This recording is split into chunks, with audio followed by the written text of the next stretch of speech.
हो गया कंफर्टेबल? हाँ हाँ तो बोल। हाँ, तो बेसिकली क्या हुआ कि लाइफ में पिछले कुछ सालों से बहुत कुछ उथल पुथल हो रहा है. It's been long that there are couple of things that happened, but कई बार आप ऐसे ऐसे होता है आपके लाइफ में, कुछ ऐसी सिचुएशंस होती हैं जिससे आप बाहर तो निकल जाते हो बट उससे बात करने की शक्ति आप में नहीं होती. तो अब मैंने वो अपनी मतलब अंदर की पूरी स्ट्रेंथ इकट्ठी कर ली है. तो वाओ, लगता है कि क्या मैं बात हूँ कर। उतनी स्ट्रांग. हाँ हाँ यू और आर। I think now I am ready to share that part of my life with you guys. तो शुरू करते हैं शुरू करते आज हैं. का तो पॉडकास्ट. एक आपको छोटा सा इंसाइट दे देते हैं. डिटेल्स में तो आप और एपिसोड में सुन सकते हो कि हम दोनों ने अच्छी खासी अपनी कॉर्पोरेट की जॉब छोड़ दी और हमने डिसाइड किया कि हम कंटेंट क्रिएशन की दुनिया में कूद जाएंगे. ठीक है, अपनी सारी सेविंग्स लेके. और जब हमने वो किया तो हमारी लाइफ में काफ़ी सारी ऐसी मतलब हमें होता ना कि हमने you don't think that life can happen to you. You think everything is in your control, क्योंकि नौकरी करते थे सब कुछ तो कंट्रोल में था. Salary I, salary in, salary out 3 तारीख को, और बॉस ने जो बोला वो करना है. वीकेंड को एंजॉय करना है और कोशिश करना है कि छुट्टी मिल जाए थोड़ी सी इंजॉय करने के लिए, लाइफ इंजॉय करने के लिए. राइट.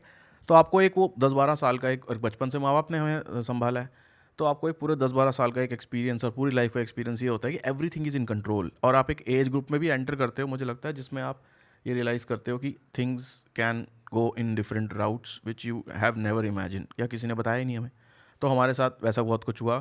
फैमिली कह लो या कोविड तो सबके साथ ही हुआ. And that brings a very lot of hurdles in what you are trying to do, following your passion और XYZ. तो शुरू करते हैं 2019 से. ठीक है, और जब ये 2019. कोई इमोशनल, सॉरी मैं बीच में फिर से कट कर रहा हूँ, अगर जब ये कोई इमोशनल बातें करने लगती है तो इसको खांसी आती है. और इसके खांसी नहीं आती, इसके गले में ऐसे भर जाती है. तो शी मे बी खांसोइंग इन बिटवीन. हाँ, ओ माय गॉड, खासोइंग इज द न्यू वर्ड. अगर आपने अब तक ये नहीं सुना था तो काइंडली मेरे नोट डिक्शनरी कर में लें. काफ़ी नए वर्ड है. हाँ हाँ. जी. तो 2019 एक साल चढ़ा, हर साल की तरह हैप्पी न्यू ईयर की पार्टी वार्टी हुई और हमने शुरू कर दिया नया साल. अब क्या होता है कि मैं जाती हूँ अपनी फ्रेंड्स के साथ एक वीकेंड गेट अवे पे दिल्ली से थोड़ा बाहर, और उसके बाद मैं वापस आती हूँ. तो जिस दिन मैं वापस आती हूँ उस दिन मेरे पापा आए हैं जम्मू से अपना रेगुलर, मतलब वो 6 मंथ्स में आ रहे थे अपना रेगुलर कार्डियो चेकअप करवाने, जो कि दिल्ली में हो रहा था. तो every 6 months he was coming. So he came for a regular checkup, cardio वाला. और जब मैं उस ट्रिप से वापस आती हूँ तो मुझे पता चलता है कि जब मैं अपने अंकल के पास जाती हूँ जहाँ वो रह रहे हैं, तो मुझे पता चलता है कि उनके कुछ एक्स्ट्रा टेस्ट हुए हैं जो कि बहुत अच्छे नहीं आए हैं, और अब कल हमें उन्हें एक और टेस्ट के लिए लेके जाना है. ओके, ठीक है. फिर जो अगले दिन जो टेस्ट होता है that is a kind of endoscopy, और वो टेस्ट होता है to detect whether there is ulcer और अ कैंसर और वट एवर.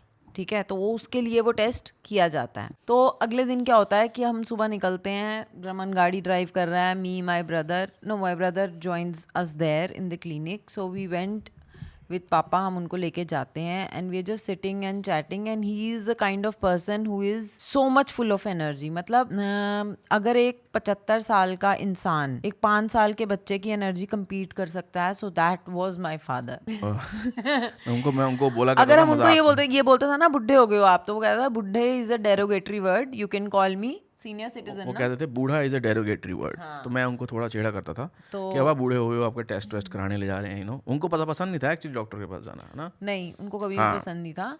और फिर क्या होता है कि हम वहाँ चले जाते हैं. मेरे को वहाँ से टिश्यू पेपर ला के देने पड़ेंगे तुम्हें. यार ये बड़ा काम फॉर कराती हो एडिशनल तुम. Help please do that. Oh shit. मैंने सोचा था कि मैं उतनी स्ट्रांग हो गई हूँ, but when you talk in details तो मुझे लगता है कि फिर आप ना वापस वहाँ पहुँच जाते हो.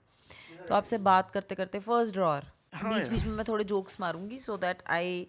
नहीं वो तो मैं ही मार दूँ. हाँ ठीक हाँ. है, डू दैट. ओके. तो क्या होता है कि अब हम तीनों वहाँ पे बैठे हैं और हमारी वही बातें चल रही है, क्योंकि वो ना ऐसी बातें करते ही रहते थे, कुछ मज़े लगाते रहते थे. तो अब हम बाहर बैठे हुए हैं, पहले वो टेस्ट के लिए जाते हैं and then the doctor says कि okay wait for few minutes, 20 minutes का हमें वेट कराया होगा मुश्किल से. मेरा भाई भी वहाँ जाता है, सबकी बातें चल रही हैं. अब हम काफ़ी हद तक अपने पापा पे गए हैं, क्योंकि I am 43, I don't behave my age and why should I. वो भी ऐसे ही थे, मैं भी ऐसी हूँ कि मतलब मुझे करने दो, मुझे जो करना है. Age is not what defines my action. अब हम सारे गप्पे गुप्पे मार रहे हैं और सब कुछ ऐसा हो रहा है, and honestly till that point I am not tensed. मेरे दिमाग में सब चंगा है। 0.001% भी कोई डाउट ही नहीं है, बिकॉज वो मतलब मैं सोच ही नहीं सकती, वो आइडिया मतलब है ही नहीं, वो थॉट ही नहीं है। और इतनी देर में क्या होता है कि डॉक्टर हमें अपने केबिन में बुला लेता है, क्योंकि उनके पास आ गई अब रिपोर्ट। और हम कमरे में जाते हैं, my dad is sitting, I am sitting, and my brother and this guy is standing there. This guy. और डॉक्टर बोल देता है कि हाँ आपको रेक्टम कैंसर है। और उसके बाद मैं पूरी ब्लैंक, अभी मैं आपको बता रही हूँ, जब मैं आपको ये बात बता रही हूँ तो मेरे गले में दर्द है, मेरे यहाँ पे दर्द है, but at that moment in time I felt like puking, I could not speak. मैंने डॉक्टर से एक भी वर्ड नहीं पूछा और मैं चुपचाप बाहर चली गई। तुम्हें याद है क्या स्टेज एंड ऑल दैट, वो बातें ये लोग पूछ रहे थे, तो वहाँ से मुझे इन्फॉर्मेशन मिल गई कि इट इज़ नॉट गुड। अब उसके बाद क्या होता है कि गाड़ी थोड़ी बाहर पार्क है, तो हम आते हैं रिपोर्ट लेके, तो what needs to be done needs to be done, and then I am just walking with my dad and he's also walking, and I still have that video because this guy is fond of taking videos randomly. मतलब उनको ऐसा कुछ ज़्यादा फर्क पड़ा नहीं, doctor की बात सुन के उनको ज़्यादा फर्क नहीं पड़ा। उनको लगा ये मजाक कर रहे हैं। और नहीं, मजाक तो नहीं पता कर तो रहा। उनको था। जैसे हॉस्पिटल में लोग बैठ के एक अकेला सा अलग सा बुढ़ा बैठा होता है और आप उसकी तरफ देख रहे होते हो, फिर सबकी तरफ देख रहे होते हो, पेशेंट है, पेशेंट वेट कर रहे हैं, और डिपार्टमेंट ही वो ऐसा है कि वहाँ पे सबकी मतलब फटी पड़ी है, और एक बुढ़ा बीच में अचानक से बोलता है थोड़ा ज़ोर से नर्स की तरफ देख के कि ये इतनी शांति क्यों, मर गया है क्या?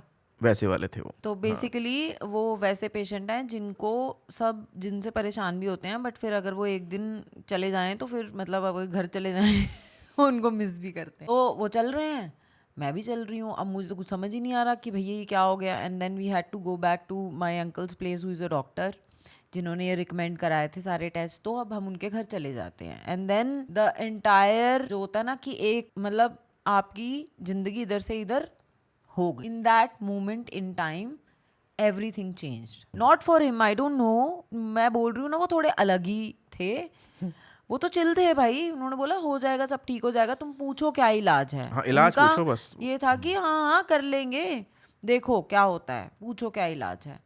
And then the entire process started कि अब उनका फिर उनको हम 1-2 दिन के बाद पेट स्कैन के लिए लेके गए। फिर उसके बाद वो हो चुका था आइडेंटिफाई कि it is somewhere in 3rd stage. Me and my uncle were, my jiju who is a doctor, जिनके पास वो थे उस टाइम, हम कोऑर्डिनेट कर रहे हैं कि अच्छा अब क्या करना है, कौन टेस्ट हो गए, अब मतलब what should be the course of treatment. Cancer है, बड़ी बीमारी है, सुन के ही हमें घबराहट होती है। तो नहीं, और किसी डॉक्टर को भी दिखा लेते हैं, दिल्ली के सारे तो 2-3 कैंसर के बड़े तो अब स्पेशलिस्ट ये को हो दिखाया। गया कि उन्होंने ही मुझे सजेस्ट किया कि you have to be, and the patient of course ही has to be very much convinced that whatever treatment is happening is the best. तो उनको रेडिएशन भी सजेस्ट किया गया, उनको कीमोथेरेपी भी सजेस्ट किया गया, और इवेंचुअली 3 महीने ये सब प्रोसेस चलेगा, और उसके बाद उनकी एक बड़ी सर्जरी होगी जिसमें कि जब वो कैंसर श्रिंक हो जाएगा तो उसको रिमूव कर दिया जाएगा। तो ये सुन के ही हमें, मतलब मुझे सुन के ही ऐसा लग रहा था कि it is too much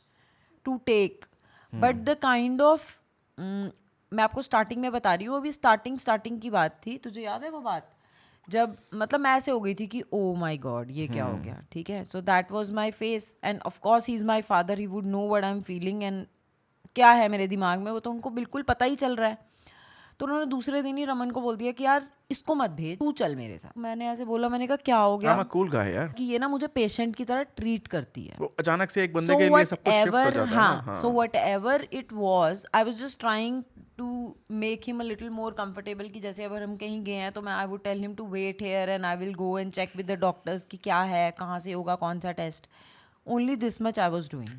but उनको वो भी वो नहीं था कि भाई क्या है। नहीं, वो आपका पूरा फोकस चेंज हो जाता है। You look at that person in a sympathetic way. और बाप है यार, उसको तो पता लग ही जाएगा ना कि बेटी क्या फील कर रही है और इस समय इसकी क्या कंडीशन है। और वो काफ़ी मजे चिल भी करते थे। और इसने एक बात इसने बताई, जैसे आपको ये भी, उससे शायद 1 महीना पहले ही हम लोग गए थे दार्जिलिंग, हम लोग गए थे सिक्किम गैंगटॉक, और हम लोग वहाँ से अपना एक ट्रिप करके आए थे, जो कि हमें अपना व्लॉग में डालना था। मेरा माइंडसेट आपको बता रहा हूँ। और मैं आया था और आते ही पता लग गया कि इसके डैड आ रहे हैं, तो अभी उसका एडिटिंग बाकी था। और हम जब वहाँ गए थे तो we went to a Airbnb, very beautiful Airbnb. वो वीडियो मैंने आज तक कहीं नहीं डाली। वो इसलिए नहीं डाली क्योंकि उस समय वो फील ही नहीं आई उस चीज़ को एडिट करने की, क्योंकि आपको एक एकदम से लाइफ में एक शॉक मिलता है और सारी जिंदगी चेंज हो जाती है ना, उन सारा फोकस उनकी तरफ हो गया. Why I am telling you this is because sometimes when someone tells you their own misery, और उनके लाइफ में और उनके फैमिली में कोई पेशेंट है वो, तो आप उस चीज़ को एम्पथाइज कर देते हो, मगर आप उस चीज़ को फील नहीं कर सकते जब तक वो आपके साथ ना हो. वो मेरे साथ फील हुआ कैसे कि जब हम एक एयरबीएनबी में गए सिक्किम में, very beautiful Airbnb, out of the blue हमने कहीं से सर्च कर लिया. तो देयर इज़ अ कपल जिन्होंने वहाँ पर उस एयरबीएनबी को मेंटेन किया हुआ है. तो हमारे को अटेंड करने नहीं आ पा रहे थे उतना, तो दे फेल्ट कि हम लोग वो नहीं कर पा रहे हैं. तो उन्होंने आके मैं बोला कि हमारे घर में there is a patient who is suffering from cancer and it's kind of the last stage and all that.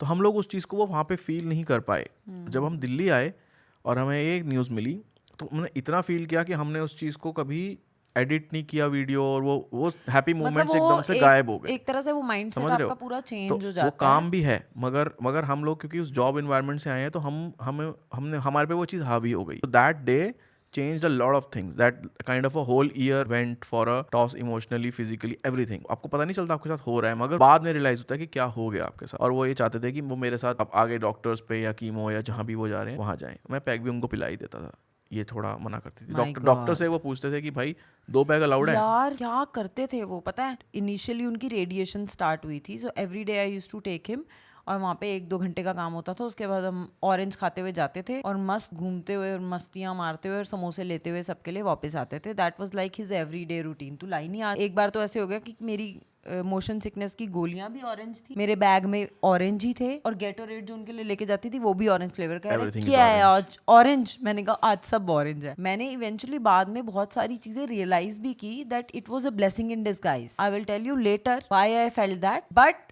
जब ये सारी चीज़ें हो रही थी तो मैं आपको ये बता रही हूँ कि उनकी रेडिएशन में उनको बहुत ज़्यादा प्रॉब्लम होने लग गई in walking. So there was one time when I told कि भैया जो कीमो वाला डॉक्टर है उसके पास मैं चली जाती हूँ, आपकी पूरी फाइल बनी हुई है, I just need to check with him. मैं चली गई उनकी रिपोर्ट्स लेके. तो अभी क्या हुआ था, वो डॉक्टर चेंज हो गया. तो उसने बोला when he looked at the patient's age, he said I can't write the medicine, I need to see the patient, he's 75 years old, I can't give him such a strong medicine. And I'm just looking at him like that. कह रहे आप कौन हो? उनकी grand daughter. तो हमारे साथ बहुत हंसी मजाक वैसे इंसिडेंट हुए. मैंने कहा मैं उनकी डॉटर हूँ. उसने वो कन्विंस ही नहीं हुआ. उसने बोला you have to bring in the patient. And when he went the next day with me, the doctor was shocked to see that you don't look your age. जो तुम्हारी family problem है, वो नहीं लगते थे. The kind of energy and the way he used to look so amazing. और कोई नहीं कह सकता था कि उनके बॉडी में इतनी बड़ी बीमारी है and he is suffering from that, because expression तो वो सब तो छोड़ दो, बट एनर्जी लेवल ही नहीं कहीं से इंडिकेट करता था कि there is something so wrong within the body of this person. We are not here just to tell you कि एग्जैक्टली क्या हुआ, और इट्स अ सैड स्टोरी. सुनने में इट्स अ सैड स्टोरी, मगर it also comes with a lot of learnings जो हमारे साथ हुई, जो हम शायद उस साल में फिर भी हम नहीं रियलाइज कर पाए. 2 साल लगे हमें वो रियलाइज करने को. मैं उस टाइम ये फील कर रही थी कि I use to get up, I use to make, because he was staying at a place where they don't eat non veg, और डॉक्टर ने उनको बोला कि भैया आपको तो चिकन खाना है, your protein intake should be more. So I use to make 2 leg piece for him every day in the morning, 2 परांठे. फिर हम गाड़ी में बैठ के जाते थे, उनकी रेडिएशन होती थी, फिर हम कैफेटेरिया में बैठ के मैं चाय पीती थी, वो परांठे खाते थे. अच्छे हैं, एक काम करना तरी थोड़ी पतली रखना. तो he was a big foodie. तो मुझे याद आती हैं वो बातें. मेरे को घर आने की भी जल्दी होती थी, बट मुझसे घर पे रहा भी नहीं जाता था. मुझे ऐसा अंदर से लगता था कि I want to be with him as much as I can. उससे पहले ये हम लोग दिल्ली में अपनी लाइफ जी रहे हैं, वो वहाँ जी रहे हैं, तो एक साल में एक बार हम लोग मिलने चले जाते थे या वो कभी आते थे. तो वेरी बहुत come after marriage you actually spend time with him, है ना. हाँ, और मतलब मेरे को ऐसा होता था, मैं जम्मू भी जाती हूँ ना, तो मेरे को 3-4 दिन में होता है कि ओके यार हो गया मेरा, मैं जा रही अपने घर. मेरे पास ऐसी हूँ मेरे पास. तो मुझे वहाँ पे ये रियलाइज हो रहा था कि मैं तो मतलब I was, it's like split divided into 2. मेरे को उस टाइम ये वाली फीलिंग हो रही थी, and I was so anxious all the time. जब हम गाड़ी में होते थे और हम जाके, मतलब मेरे को ये याद है कि मैं सुबह से लेकर दोपहर तक तो मैं ठीक होती थी, बिकॉज मेरा ऐसा हो गया था कि यार ये काम है ना, ये बहुत ज़रूरी है, तो ये काम हो जाए. और जैसे वो काम खत्म हो जाता था तो मुझे वो फीलिंग आती थी कि ओ माय गॉड अब तो कुछ भी नहीं है, अब तो कल का है. तो मतलब मेरा आधा दिन तो वो होता था कि wherein I am like super fast, और आधा दिन ऐसा होता था कि now I can't move my body. आप जब किसी चीज़ पे बहुत ज़्यादा केयर करना शुरू कर देते हो तो आपकी एनर्जीज जो लगती हैं, मतलब आपकी सारी एनर्जीज आप वहाँ लगा देते हो, और फिर उसके बाद आप आके just you want to sleep and start the day again so that he gets better. So that was the first episode of this Oh my story. God. And I think I will like to keep it short right now क्योंकि और रोएगी. नहीं नहीं, और वो फिर तो सब ठीक है. हम आपको इसके अगले एपिसोड में फिर से मिलेंगे और आपको बताएंगे आगे की कहानी और आगे की कहानी और आगे की कहानी और इससे हमने क्या सीखा. प्रीटी श्योर कि आगे की कहानी में ना मेरे पास बहुत सारे मस्ती वाले इंसिडेंट हैं, क्योंकि अब हाँ तूने पहला ही तूने थोड़ा हैवी स्टार्ट किया है. रेडिएशन हो चुकी है और अब अगले वाले में होने वाली है उनकी surgery. If you have lost someone, if you have someone in your family who is suffering, तो वो फीलिंग हम जब किसी से शेयर करते हैं तो कोई और फील नहीं कर पाता. वो मैंने वो वाले इंसिडेंट से आपको बताया. तो ऐसे ही हम ये वाली स्टोरी आपसे शेयर करना चाहते थे. उसके दो रीजंस हैं. एक तो someone who has gone through this can understand and हो सकता है आगे जाके हमारी लाइफ में चेंजेस आए, हम सब वो चीज़ करें, यू नो, फील. और दूसरा to make her feel lighter, क्योंकि आप कहते हो कि you have overcome that, but होता नहीं है वो जब तक आप उसके बारे में बात नहीं करो. That is what I feel that I have learned in life till now. So that was it for this episode. See you in the next one. Bye.